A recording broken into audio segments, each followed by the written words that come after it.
Hello, my friends. Welcome to another episode of Self to Society. You know my name. It's Dennis Gable up in this motherfucker. We're going to have some real talk today. There are so many conversations happening in the world around men and anxiety and depression and suicide rates and the different levels of failure that we experience throughout our lives, let alone in the society that we currently live in, which, if you're an average man, is fucking ridiculously challenging. That statement doesn't take away from any other people group and their challenges, just for the record. To say that one people group has a challenge doesn't mean that other people don't. I think that's one place where we get society or social norms way fucked up, is that we say, this people group has it hard, so everybody else has it easy. And I don't think that that's fair or right or true or even just, for that matter. So we are going to dive deeply into the male experience. I am a man, have been for 41 years. And there are certain nuances, which I've covered in some previous videos and some content that I put out. There are nuances to being a man that you just won't understand if you're not one. In the same way that there are nuances to being a woman that I don't understand. There are nuances to being gay that I don't understand. There are nuances to being transgender that I don't understand. There are nuances to being black or a different race than me that I don't understand. There are nuances in every single identifiable category of what it means to be a human. So we're going to take that into some consideration. And not that it feels like it's an obvious thing at this point. I am a straight white man in America, which means my life is pretty fucking easy compared to a lot of other people that exist in the world. I'm not taking any of that away. However, I would like to just discuss the emotional state of what it means to be a man in a really raw way.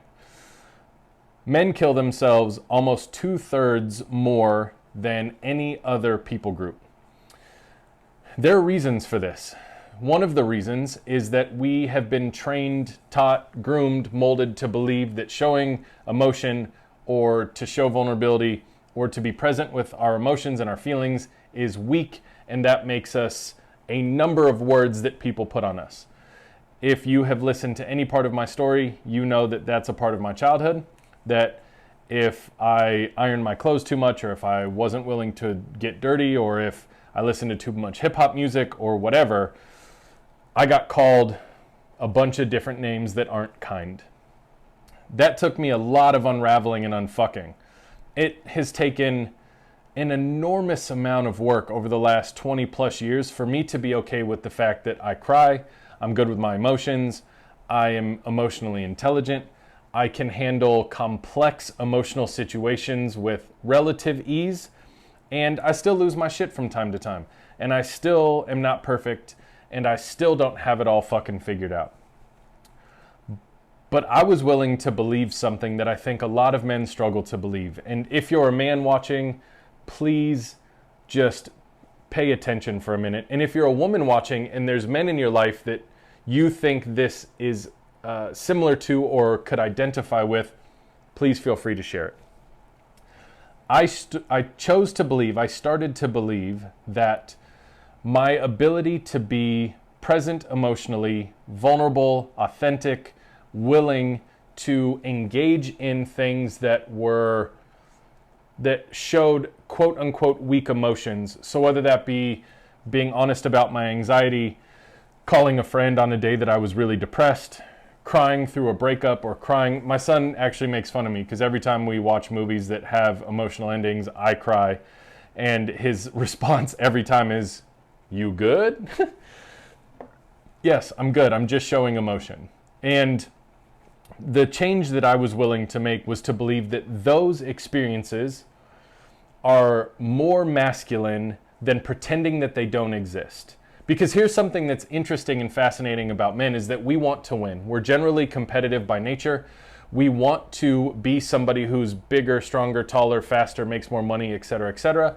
We want to be more than, better than every other man around us. That's what makes competition so much fun, is when you're in a space where you compete in a healthy way. Like, I love and play basketball. When I get to compete in a healthy way, my job is to fucking beat every other person on that floor. And even if I can't beat every person on the floor, my job is to beat somebody on that floor. And so as men, I think we have it logged somewhere in our brain data that it's weak to show these emotions. And yet my counter argument is that when you're a man who wants to be better than or willing to do hard shit that men aren't willing to do, that makes being vulnerable and in touch with your emotions and training yourself to have a high emotional IQ the most fucking masculine thing that we can do. The most masculine thing we can do, especially as our culture continues to shift towards things like success or masculinity being driven by muscle mass or bank account volume. There is so much more to being a man than either of those two categories. And I'm not taking those categories away from men that work really hard for those things. But in the same way that a man can go to the gym and he can lose 50 pounds and turn a fat belly into a six-pack, that's the work that I've chosen to do emotionally, because I personally see as much, if not more, value in that work than the physical showing of work, whatever.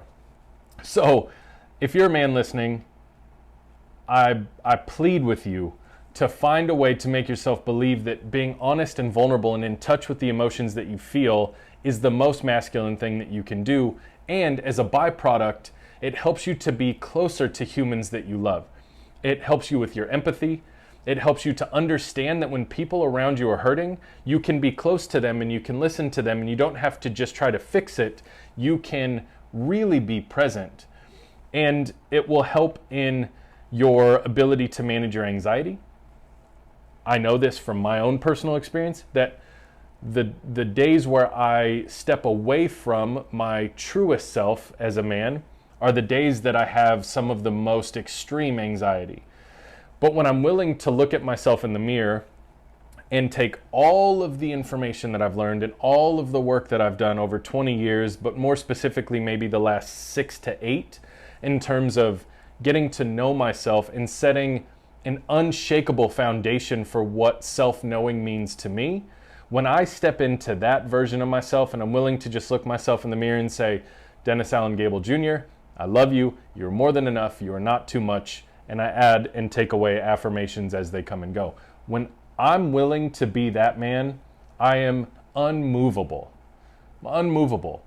It's helped me to create parts of my life that I would have never created if I continued to believe other people's narrative about who I was supposed to be, what it meant to be me, what it means to be a man, yada, yada, yada.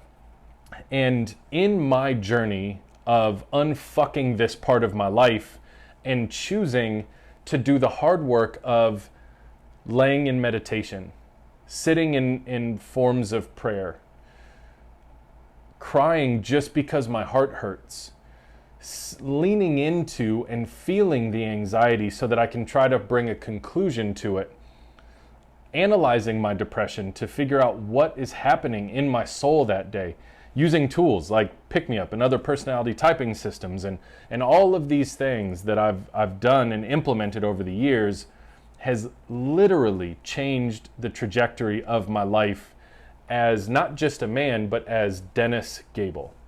My identity, my human experience is forever changed. And the ripple of that is that my people who know me, even people that I've hurt, have over the past few years come back and said, man, something is really different about you. I had a conversation with one of my dear friends probably a couple weeks ago. I've known him for over 20 years. And he told me, he said, for a lot of the years that I've known you, I didn't trust you because you were a wild card. But it seems as if you've set a foundation for yourself that allows me to trust you. And that was moving for me. I really appreciated those words. And to be able to step into this life and put in the work has led me to something really beautiful. Over the past 10 months, I've taken a bit of a sabbatical from creating, from building, from doing things that I really love to do. I'm a visionary by nature. I love to create and build and dream and innovate. I love this part of my brain. And fortunately, I got to realize that this part of my brain is not a broken part. It really is one of my superpowers, but I would have never known that had I not put in this work that I'm talking about. So over the last 10 months, I've been stewing and brewing on some different ideas and some different projects and some different outlets and different ways that I can connect my passion and my willingness and my ability in order to help people, in order to serve people and to serve myself. And what's come out of this 10 months is a really beautiful program called INLIER. I'm launching on the 9th of, which will be Monday. I'm launching INLIER, which is a 6-week coaching, guidance, I don't really care what word we use there. It's a 6-week program that I've put together that walks men specifically into their identity and helps them create an unshakable foundation of self-knowing that they can then continue to build on for the rest of their lives. All of this work that I've done for the last 6 years, 6 to 8 years specifically, but 20 plus years in leadership and pastoral ministry, failed marriage, friendships, being a parent, all of the mirrors that shows us, all of these different elements have led me to a place to feel extremely confident in my ability to guide men into deeper and more founded self-knowing than maybe they ever thought possible.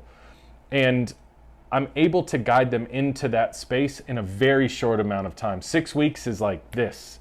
And for me to take the last 6 to 8 years and be able to distill it down into 6 weeks is pretty fucking powerful. And so the way that the program will work essentially is we will meet, I'll get to hear your story. I'm going to assign 4 personality typing systems. We're then going to distill those typing systems down into the INLIERs of who you are as a man, meaning the points that are consistent across these different social sciences will create a straight line and a foundation for you to then build on. You'll get a deck of cards and a journal. You'll be charged with creating new practices, things like meditation, journaling, self-acknowledgement exercises, things like that. But we'll work through these social sciences in a way that will create a crystal clear picture for you as a man and the way that you need to be operating in this world based on the INLIER information, not the outlier information. To give a little context of what an INLIER is, an INLIER has 2 different functions and forms in terms of data and research. One is in geology. An INLIER is a formation of rocks that are older, they're aged, they're more mature, these formations, than younger formations of rocks that lie outside of them. Another definition of an INLIER is in data sets. An INLIER is the thing that should be the most common and most consistent result, and yet it isn't. And so how do you alter those hypotheses? How do you alter the experiments in order to get the data to make sense in what should be the most consistent? Now, I think that men being emotionally intelligent, willing, vulnerable, approachable, etc., should be the common core of what it means to be a man, and it isn't. And so the reason I've identified this as INLIER is because the work that I will do, have done for many years, but will do specifically in this regard, is to bring more men into that center place of living into their trueness and following their true north of who they were actually created to be. Because here's the thing, fellas, you are worthy of living as you were created to be. If you're a man watching this and something in your gut is turning, please reach out to me. You can text me 480-371-8788. You can DM me on Instagram. You can send me an email. If you want more information about the program, you can find it at INLIER.xyz. If you're a woman listening to this and there are men in your life that you believe are ready to take these steps, they're willing, they have the need inside of them, and maybe they just need somebody that they trust like yourself to push them in a direction, please send them my way. I would love to have a conversation with them, would love to get moving in this program with them.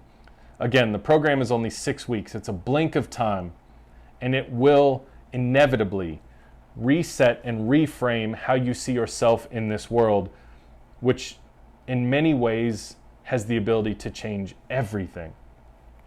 I can tell you that this work that I have done and am suggesting that you also do has made me a better dad. It's made me a better co-parent with my ex-wife. It's made me a better friend. It's made me a better teammate. It's made me a better part of society. There's not one thing that has fallen short or fallen off because I've been willing to do this work. And because I talk to men all of the time, I know that there is a certain fear that if you start to unravel, your shit is just going to explode. And while some of this work is hard and some of the realizations are hard, and there are certainly emotional and emotionally hard components to this, your life is not going to implode on you. Your life is not going to implode. That fear that tells you that if you start to unravel the shit that you've held together and know is true and you've controlled it and you've held it so tight, if you start to unravel that, there will be pain momentarily, but it will not implode your life. Your life will get better so long as you're willing to honor the outcome. If you can't lose the grip of the control and you want to hold it all in, and the shame is too heavy and the guilt is too heavy and the fear is too heavy and the anxiety is too heavy, you may end up stuck. But shame is a massive killer of men. Guilt, shame, our anxiety drives us fucking crazy. Men, we're killing ourselves at such an alarming rate. And with opportunities like this that are so approachable, there's no excuse if you're listening to this right now not to lean into that feeling in your gut that you know that something has to change. I don't like to lead from or sell from a place of fear. I never have. There's just some reality here. And so the words that I just said are not to try to guilt you or convince you or push you into making this decision. It's just the reality that we all have intuition and we all have gut feelings and we all know that there's shit we need to do that we do or don't do. And if that is this, I'm begging you to reach out. It will change the course of your life, sir. I'm fucking jacked on this. I'm so excited for where my life has led me. It's like looking back and seeing all of the pain and all of the bullshit and all of the abuse and the struggle and all of the dumbass decisions I made and all of the shame that I've had to unravel and all of the I'm sorries I've had to give. Every single moment is worth it for this moment in time. So excited. Some of you have heard about this. Some of you are a very close part of my life, and I appreciate those of you who play those roles. And so, thank you for your support. Thank you for being one of my motivators. One of my motivators to figure out what the fuck I'm doing wrong and get better is so that I can better serve other people. And I'm grateful for that. And so thank you for the kind words over the years. Thank you for showing up. Thank you for your trust. Thank you for listening. Thank you for following and engaging on social platforms. But this next chapter is going to be fucking beautiful. And I can't wait for you to be along for the ride. If you're a man who feels that feeling in your gut, lean into it. If you're a woman who knows men in their life that they trust you and they will listen to you if you give them a nudge in this direction, I appreciate that too. Until next time, my friends, I love you and I will see you soon. Peace.